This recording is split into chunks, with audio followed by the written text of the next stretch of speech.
आज इस wifi connect point पर हम लोग केमिस्ट्री में जो 12th बोर्ड मैराथन तैयारी चल रही है, उस 12th बोर्ड की मैराथन तैयारी के नेक्स्ट एपिसोड जो कि हमारा उप सेशन योगी चल रहा है, उस नेक्स्ट एपिसोड में हम लोग एक नेक्स्ट लेक्चर पर डिस्कशन करेंगे। नेक्स्ट टॉपिक जो आपका है उस नेक्स्ट टॉपिक पर डिस्कशन करेंगे और वो नेक्स्ट टॉपिक आपका है वर्नर सिद्धांत। वर्नर सिद्धांत पर हम लोग डिस्कशन करेंगे। तो वर्नर सिद्धांत की कुछ ऐसी, इस सिद्धांत का सबसे पहला ये फैक्टर्स ये आता है कि इस सिद्धांत को पढ़ने की आवश्यकता है। तो इस सिद्धांत के पढ़ने की आवश्यकता ये होती है कि इस सिद्धांत के कुछ इंपॉर्टेंट रोल हैं जो कि हमें कोऑर्डिनेशन केमिस्ट्री में सीखने को सिखाते हैं कि वो रोल क्या है। जैसे इस सिद्धांत को अगर हम जान रहे हैं तो इस सिद्धांत के आधार पर हम लोग दो बातों को बता सकते हैं। पहली बात ये होती है कि चालकता संबंधित कुछ क्वेश्चन भी हमको इस थ्योरी से मिलेंगे, और दूसरी बात ये होगी या दूसरा क्वेश्चन ये आएगा अवक्षेप। मतलब यहां पर आपको दो टाइप के क्वेश्चन वर्नर सिद्धांत से मिलेंगे। वह पहला टाइप का क्वेश्चन ये होगा अवक्षेप अपक्रिया संबंधित। कौन सी अपक्रिया? अवक्षेप अपक्रिया। मतलब एक हमें अवक्षेप अपक्रिया से एक हमें क्वेश्चन मिलेगा, अवक्षेप अपक्रिया पहला, और दूसरा हमें मिलेगा चालकता। मतलब हमको दो इंपॉर्टेंट पॉइंट्स यहां पर सीखने को मिलेंगे वर्नर सिद्धांत से कि अवक्षेप अपक्रिया और चालकता संबंधित हमें कुछ यहां पे कुछ ट्रिक्स मिलेंगे कि हम कैसे बता पाएंगे कि किसमें अवक्षेप होगा, कौन सी अपक्रिया अवक्षेप देगी, किसके साथ? सिल्वर नाइट्रेट के साथ। किसके साथ? सिल्वर नाइट्रेट के साथ कौन सी अपक्रिया अवक्षेप बनाएगी और कौन सी अवक्षेप नहीं बनाएगी। मतलब कौन सा ऐसा यौगिक है, संकुल यौगिक है जो सिल्वर नाइट्रेट के साथ अवक्षेप देता है, सिल्वर नाइट्रेट साथ अपक्रिया करके अवक्षेप बनाता है, और कौन सा ऐसा जो अवक्षेप नहीं बनाता, उस पर हम डिस्कशन करेंगे। और दूसरी बात आएगी चालकता की बात आएगी। हम उसी पर आज डिस्कशन कर रहे हैं कि वर्नर सिद्धांत क्या है। वर्नर एक बहुत बड़ा नाम है, ये बहुत बड़ा नाम है केमिस्ट्री में, इनऑर्गेनिक केमिस्ट्री के। ये तो मान लीजिए कि शहंशाह, इनको हम शहंशाह बोल सकते हैं, क्योंकि इनऑर्गेनिक केमिस्ट्री को इतनी पॉपुलैरिटी अगर कोई दिया है तो वर्नर ने दिया है। और कोऑर्डिनेशन की तो भैया बात ही मत करिए, father of coordination chemistry, that is जो आपकी केमिस्ट्री है, संकुल यौगिक रसायन या संकुल रसायन जो होता है, संकुल रसायन के फादर, पिता हैं कौन? वर्नर साहब। ये बहुत ही बड़ा नाम है। इन्हें नोबेल प्राइज दिया गया है 1913 में। इन्हें नोबेल प्राइज दिया गया था इस सिद्धांत के लिए इन्हें 1913 में नोबेल प्राइज दिया गया है। ये आप समझे।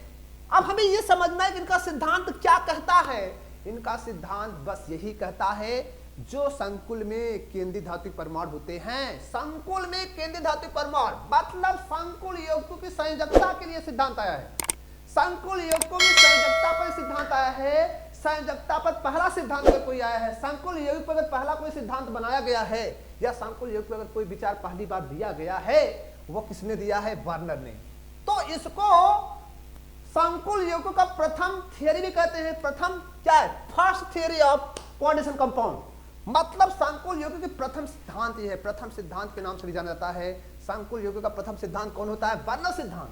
ये सिद्धांत कहता क्या है? इस सिद्धांत की सबसे बड़ी क्या बात आती है, इस सिद्धांत में क्या बात आती है उसको हम देखेंगे। और इस सिद्धांत के लिए इन्हें 1913 में नोबेल प्राइज दिया गया है, और इन्हें क्या कहा जाता है? संकुल यौगिकों का पिता, that is father of complex compound, या हम कह सकते हैं क्या है? Father of coordination chemistry.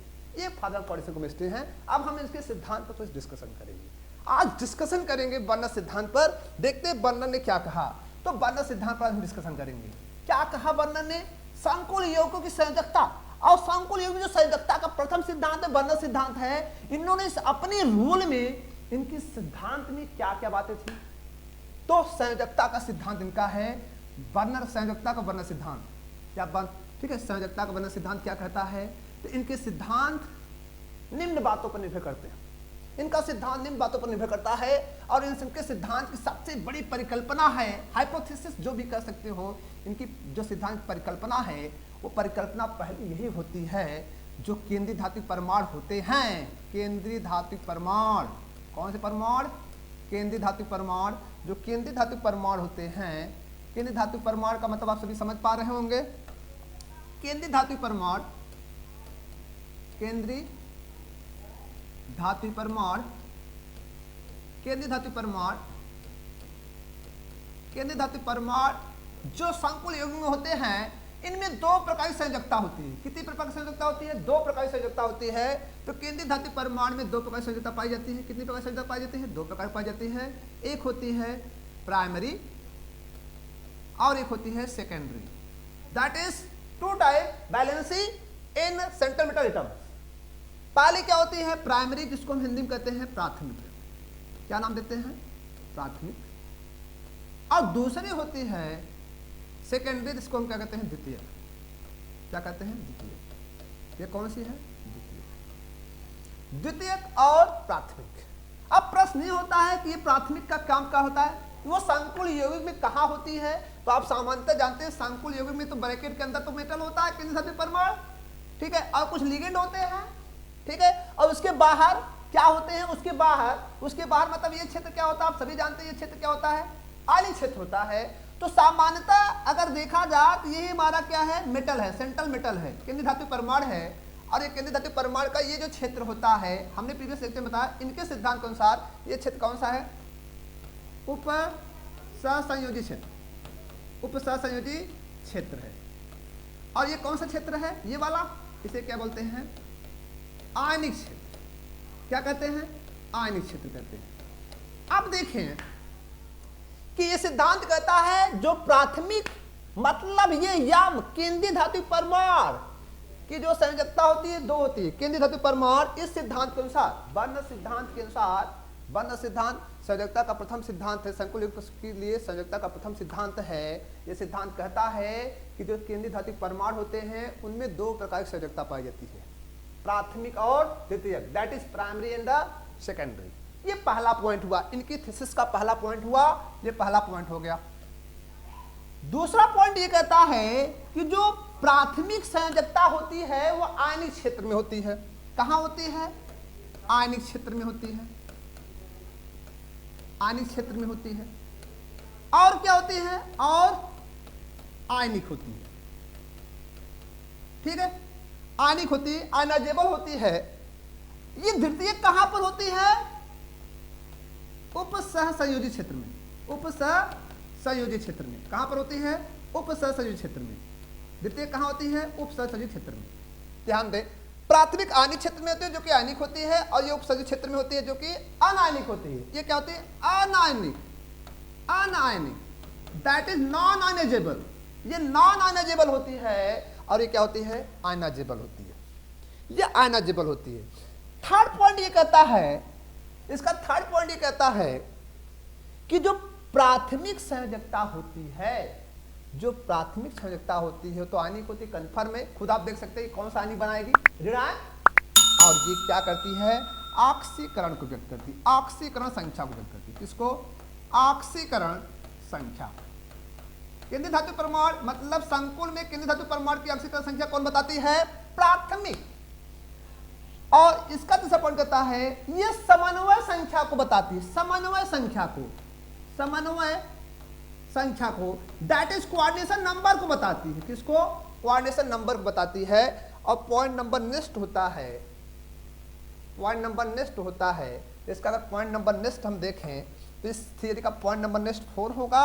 ये 4 कहता है, ये 4 आपसे कहेगा कि ये जो होती है, ये आप देख पा रहे हैं जो ऑक्सीकरण संख्या होती है, तो ये तो समन्वय संख्या बता दी, ये तो ऑक्सीकरण संख्या बता दी। इसको किससे व्यक्त करते हैं? डॉटेड लाइन से व्यक्त करते हैं। किससे व्यक्त करते हैं? डॉटेड लाइन से व्यक्त करते हैं। और इसको एक सीधी लाइन से व्यक्त करते हैं। मतलब ये दिशाहीन होती है, दिशात्मक होती है। ये दिशाहीन होती है और क्या होती है? दिशात्मक होती है। मतलब प्राथमिक दिशाहीन होती है और सेकेंडरी क्या होती है? दिशात्मक होती है। ये होता है। और लास्ट पॉइंट में आपको बताना चाहता हूं, 5 पॉइंट बताना चाहता हूं। यह है इसका संतुलन। ये किससे संतुलित होती है? ऋणात्मक समूह से। किससे होती है? ऋणात्मक समूह से। लेकिन ये संतुलित किससे होती है? ऋणात्मक समूह हो या कैसा हो? उदासीन हो। क्या हो? पहली वरीयता किसको देंगे? पहली वरीयता देंगे उदासीन को, पहली वरीयता किसको देंगे? उदासीन को, और दूसरी वरीयता किसको देंगे?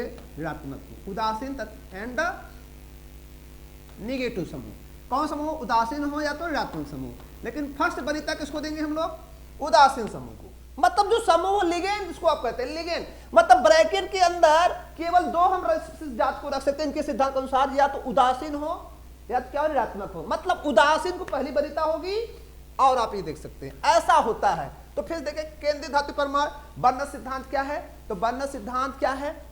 बर्नर सिद्धांत उपसर्जक यौगिका संयोजकता का प्रथम सिद्धांत है, जिसे बर्नर ने दिया था। इन्हें नोबेल प्राइज दिया गया 1913 में। इन्होंने क्या कहा? इनके सिद्धांत की क्या परिकल्पना है, इनके सिद्धांत में क्या है, इनके सिद्धांत के मुख्य पॉइंट क्या है, बिंदु क्या है? तो मुख्य बिंदु यही है कि इनके सिद्धांत के अनुसार केंद्रीय धातु परमाणु में दो प्रकार की क्या होती है? संयोजकता पाई जाती है, प्राथमिक और द्वितीयक, that is primary and secondary. जो कि क्या होती है? प्राइमरी कहाँ होती है? आणिक क्षेत्र में होती है, जो कि दिखाया जा रहा है आणिक क्षेत्र में होती है, इस प्रकार होगी। और जो उपसर्जित क्षेत्र में होता है वो कौन होती है? द्वितीयक होती है, जो कि दिखाया जा रहा है उपसर्जित क्षेत्र जो होता है ब्रैकेट के अंदर वाला। और तीसरी बात बताती है, ये ऑक्सीकरण संख्या को व्यक्त करती है, ऑक्सीकरण संख्या को व्यक्त करती है, और एक किसको करती है? सामान्य संख्या, दैट इज क्वाड्रेचर नंबर को व्यक्त करती है। नाउ नेक्स्ट पॉइंट, इसे डॉटेड लाइन द्वारा व्यक्त करते हैं, इसे क्या कहते हैं? एक सीधी लाइन द्वारा व्यक्त करते हैं। ये दिशाहीन होती है, दिशात्मक होती है, इसमें दिशा पाई जाती है, फिक्स दिशा में होती है। और ये जो प्राथमिक होती है वह ऋणात्मक समूह द्वारा संतुलित होती है, और जो आपकी द्वितीयक होती है वो उदासीन और ऋणात्मक समूह द्वारा संतुलित होती है। लेकिन प्रथम वरीयता किसको देंगे? उदासीन को देंगे। तो बर्नर का ये कॉन्सेप्ट हम लोग अब एग्जाम्पल के रूप में देखेंगे। हम लोग एग्जाम्पल के रूप में जिससे बना हुआ कॉम्प्लेक्स हमारा है, इनका जो एक्सपेरिमेंट था वो कोबाल्ट एमीन पर है, कोबाल्ट एमीन क्लोराइड कॉम्प्लेक्स पर है। देख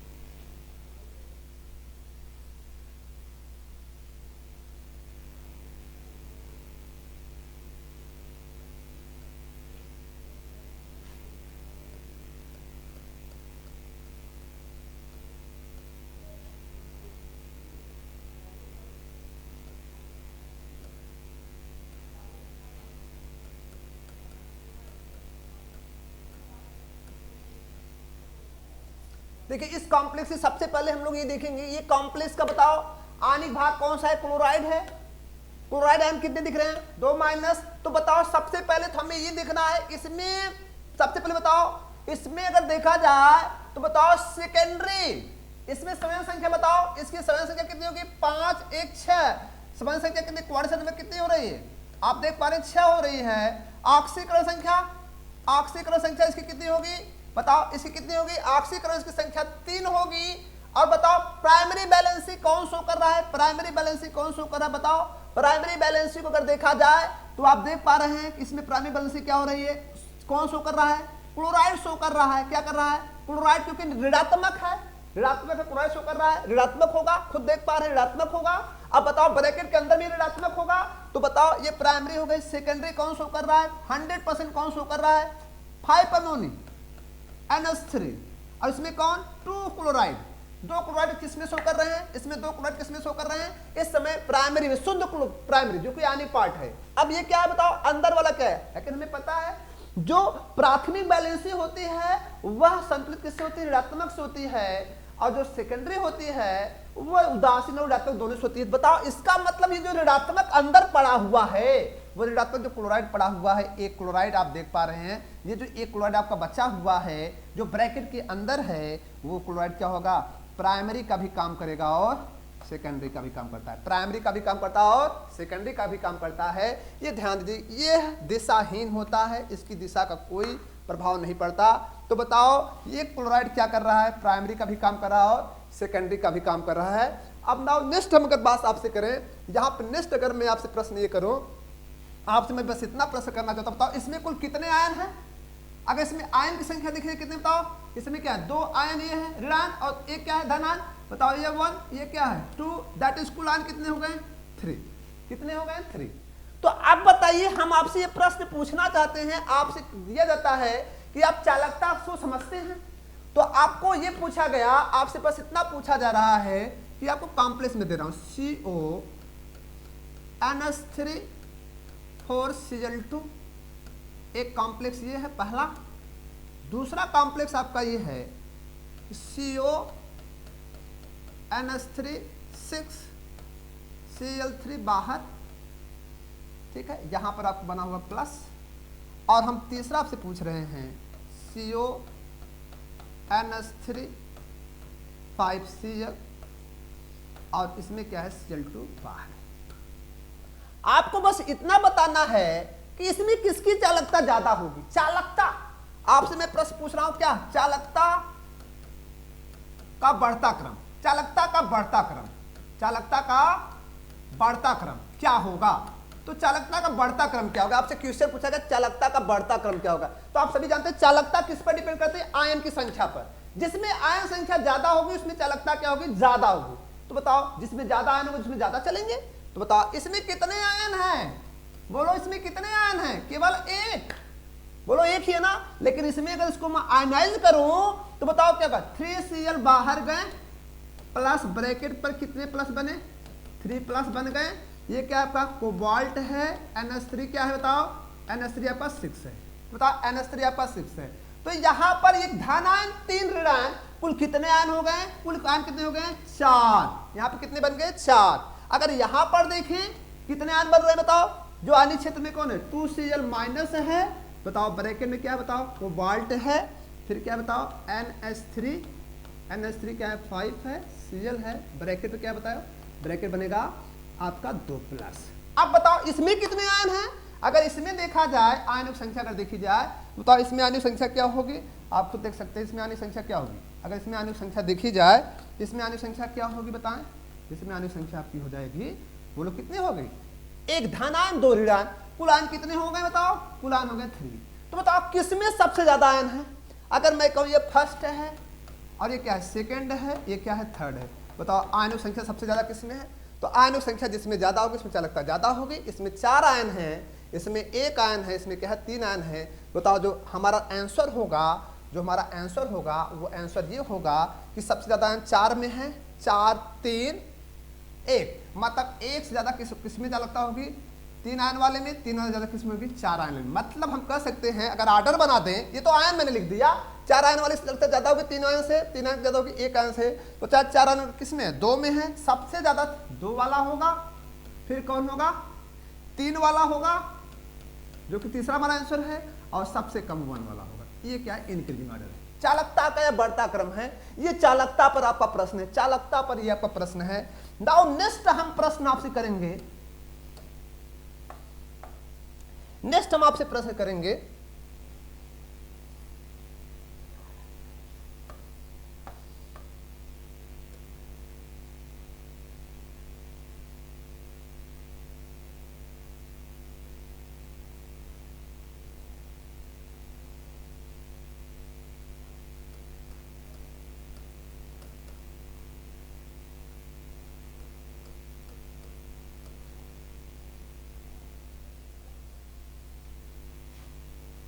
हमारा एक रिएक्शन है, सिल्वर नाइट्रेट का सोडियम क्लोराइड से रिएक्शन कराया गया और ये दिखाया गया कि यहाँ पे जो रिएक्शन हुआ यहाँ बना क्या, सिल्वर क्लोराइड का अवक्षेप बना और प्लस क्या बन गया सोडियम नाइट्रेट बना, सोडियम नाइट्रेट बन गया।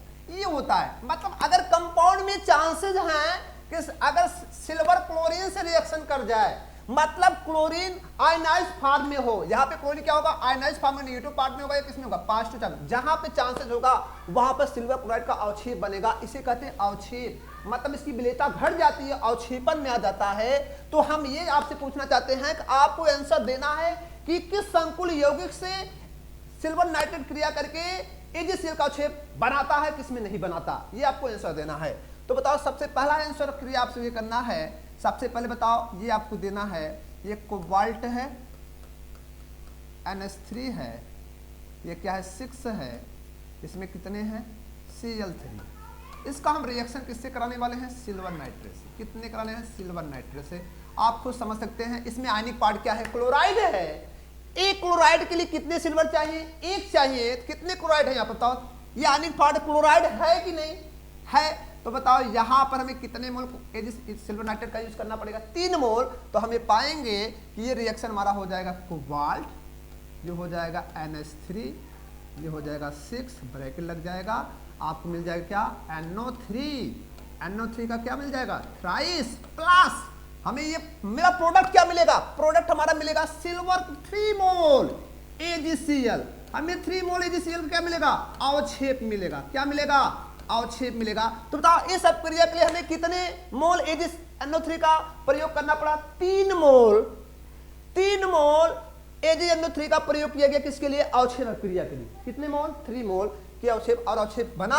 अब अगर बताओ, अगर मैं ये क्वेश्चन आपसे पूछूं, ये है CONH3 4Cl2 और ये क्या आनिक क्षेत्र है, आनिक क्षेत्र है। बताओ, अब बताओ कितने मोल AgNO3 का हम यूज करेंगे, AgNO3 का कितना मोल यूज करेंगे, आप खुद बताओ। आनिक क्षेत्र में एक क्लोराइड है, इसका मतलब 1 मोल, और आंसर क्या आने वाला है, हमें 1 मोल यूज करना है। और हमारा जो प्रोडक्ट बनेगा वो प्रोडक्ट होगा क्या, बताओ। ये प्रोडक्ट हमारा हो जाएगा CONH3 4Cl2 ब्रैकेट के बाहर क्या हो जाएगा, नाइट्रेट। क्या हो जाएगा, नाइट्रेट हो जाएगा।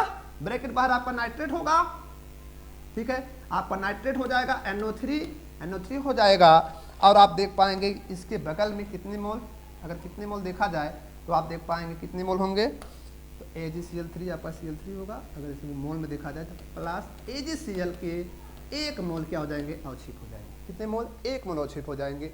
तो ये अवक्षेप अपक्रिया है। अवक्षेप प्रक्रिया वही देगा संकुल यौगिक जिसमें क्या होगा, क्लोराइड आयनिक क्षेत्र में होगा। अगर मैं कहूं कि क्या ये अपक्रिया अवक्षेप अपक्रिया देगी, क्या ये संकुल यौगिक अवक्षेप अपक्रिया देगा, क्या ये संकुल यौगिक अवक्षेप अपक्रिया देगा, NH3 3Cl3 हम यहां पर लिख देते हैं। ये क्या AgNO3 के साथ अपक्रिया करके क्या अवक्षेप अपक्रिया देगा, क्या ये अवक्षेप अपक्रिया को देगा, ये अवक्षेप अपक्रिया को देगा, नहीं देगा। क्यों नहीं देगा, क्योंकि आयनिक क्षेत्र में क्लोराइड आयन नहीं है। आयनिक क्षेत्र में क्लोराइड आयन नहीं होने के कारण AgCl नहीं बनेगा, क्योंकि ये Ag+ आयनिक अपक्रिया करेगा किसके साथ, Cl के साथ। तो बताओ क्या आयनिक क्षेत्र में है, ये नहीं है, इसलिए अवक्षेप अपक्रिया नहीं देगा। और ये ध्यान दें कि आयन की नंबर की संख्या के आधार पर हमें बता सकते हैं कि कितने मोल हम सिल्वर नाइट्रेट का यूज करेंगे। अगर वो आयन क्लोराइड आयन क्या है, आयनिक क्षेत्र में 3 मोल से हैं तो 3 मोल यूज करना पड़ेगा। अगर 1 मोल से है तो 1 यूज करना पड़ेगा, 2 मोल से है तो 2 मोल। अगर नहीं है तो क्रिया होगी ही नहीं। ये होता है, ये हमारे बर्नर सिद्धांत पर कुछ क्या है क्वेश्चन पर हम डिस्कस